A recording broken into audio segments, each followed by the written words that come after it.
Then there's this one. And she is a perfect example.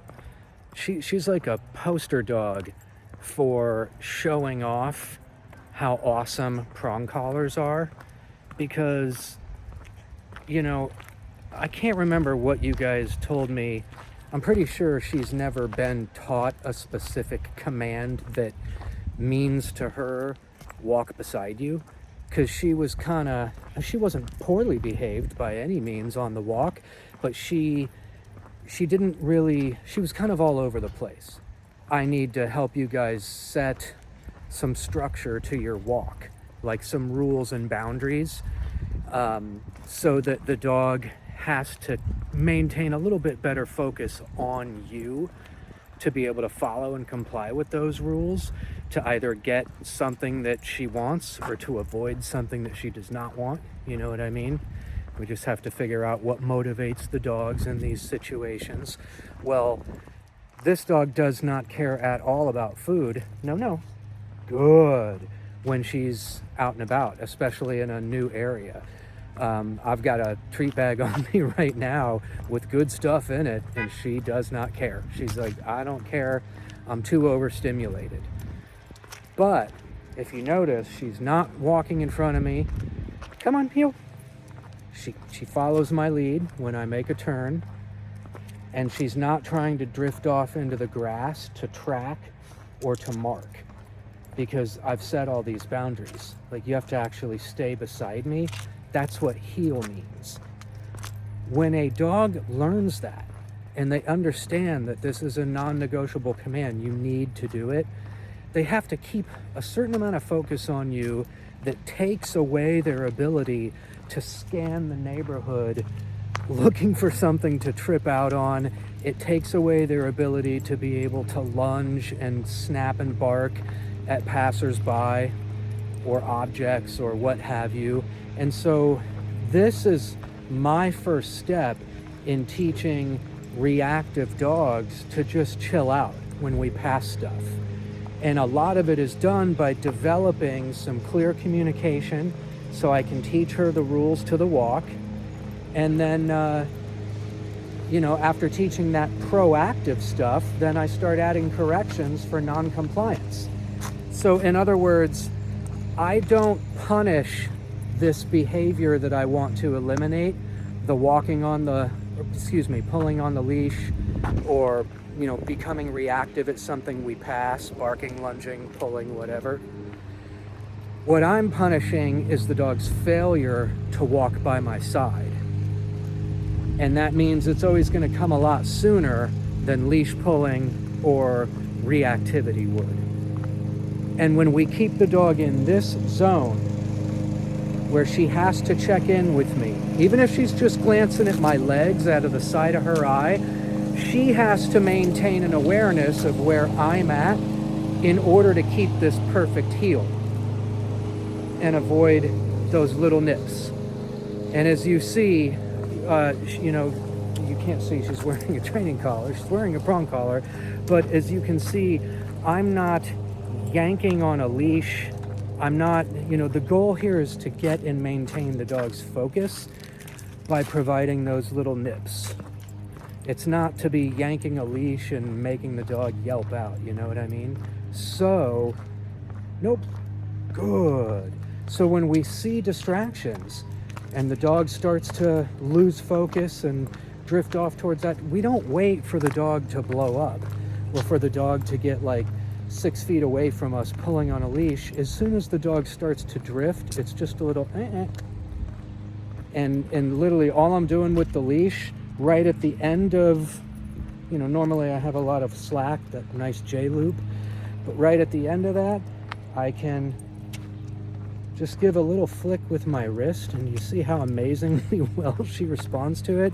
It's because these tools were designed to mimic the nip that one dog would give to another. And if it's introduced to them properly, it makes perfect sense to them. It's not something that causes them stress or anxiety or fear or pain. It's just unpleasant, like a low-level remote collar correction. They end up interpreting both the same way. And let me show you something here. So I'm gonna back her up with a little, yes, good girl. And that was just applying a little bit of backwards leash pressure that was really at a bad angle, because I need to be squatting to do this. But I'm also putting spatial pressure on her, like walking in front of her. Yeah. And she's just highly responsive to both of those things. So we want to take advantage of that on the walk and use them to teach her, this is exactly where I want you. And she learned it right away. And for all I know, you guys have done some work with her, the trainer did, on this kind of thing, but I just wish we were passing more people and dogs right now. And this is kind of, I know we talked about this originally, like as the weather starts getting cold, there's less and less people out and about. And what you really need is, you need to be able to practice this stuff around other people and their dogs if the dog tends to fall apart when it's passing other people and their dogs, you know what I mean? And so sometimes I have to go looking for trouble, you know, load the dogs up in a car and drive to a park, you know, or drive to a dog park and work outside of the park on the other side of the fence. And if I can get a dog to give me good focus and obedience on the other side of a fence to a dog park, then that dog's unstoppable, you know? They're not anywhere near being able to do that, but they could be. They could be. Good girl. Sit. Very good girl. See if she'll take a bite. This car passes. Good girl. Yes. Nope, she just sniffed it and let it drop to the ground. Which is crazy, because inside she really wants it. She's very food motivated inside, but out here it's overload, you know? And this is where rewards-based training has its limits. A lot of people, you know, I know we talked about this during the first session, but you know, there's always going to be moments in life where the dog does not care about the treat. And generally, we know where those areas are going to be. Often when we are outside or in the presence of other dogs, company shows up to our house, these are the moments where it's going to be the hardest for the dog to focus, and waving food around is not going to make a difference in those moments.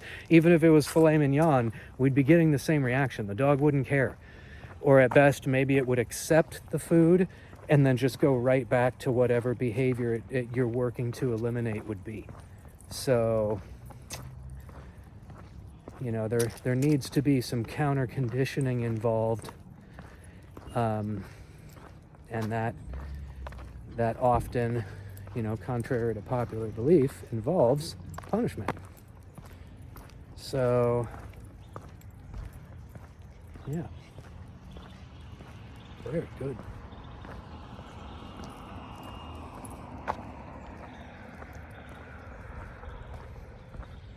Yep.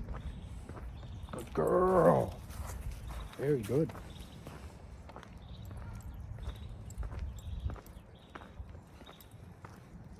Sit.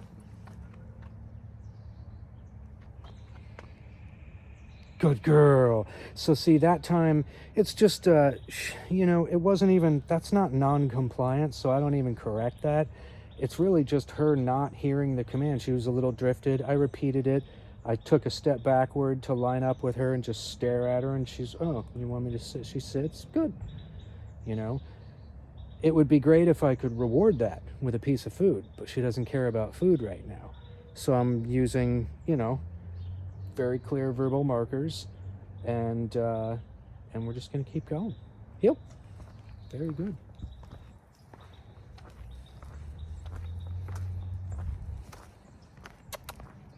Good. See, no tracking, no marking. If I allow you to track, I'll get no focus from you at all, because, you know, a dog's nose is everything. Literally, it's, forget about the ears and the eyes. With dogs, it's the nose that's working, you know. Come on, let's go. See, she's like, I don't even hear you. So, good girl. Couple nips with the leash and she falls right back in line. That would be like the pack leader dog going, Roger, come on, quit tracking and dragging behind. Good girl. Good girl. So I just wish, like I'm repeating myself here, I wish we were able to have more encounters right now, but it's 50 degrees out and gray because it's towards the end of October, so. But you'll see what I do. I mean, there's a chance she might not be reactive. A lot of times, once I've lived with a leash reactive dog, or any type of reactivity in a dog, if I've lived with that dog for a week and I've kept a really healthy routine, i.e. there are rules and boundaries that are taught and enforced, on top of the obedience training is the easy part because it's all just a party. It's always fun. No matter where the dog is at in the learning process, obedience is fun. It's just an endless party. Behavioral training, like polishing a dog's behavior while it's with me, is the challenging part. And it's because you kind of always have to have this awareness of your dog's behavior and what you should do about it to mold it and guide it. And a lot of people they don't get that about dogs, that whenever that dog is outside of the crate, you are training. It's just a matter of, are you training for better or for worse? And that's why we say that consistency is everything with dogs, because that is, if you're not consistent, the dog won't learn. And so there's crate training, of course, because we can't always be on 24 hours a day. There's place training for the same reason. It's just place training involves some level of awareness. You can't totally check out like you can when your dog is in the crate. And this when you live with your dog a little bit more strictly, it doesn't mean there's any less love. It's because there's more love, because it's a commitment. And it's not that it takes a lot of time or hard work. It takes a mindfulness to consistency that not everyone is capable of committing to. And, people become complacent. They sort of, they might have a phase where the dog is just exceptionally well behaved and doing really well with its obedience.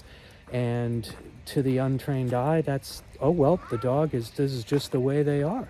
The dog is really well trained now. Well, the dog has to go through its whole life. And, like a musical instrument or a dance, if you don't practice it, you'll get rusty. And that's the same way with obedience. And if you stop socializing a dog throughout its life, its behavior can change. Less trusting of humans or other dogs. Reactivity comes back, things like that.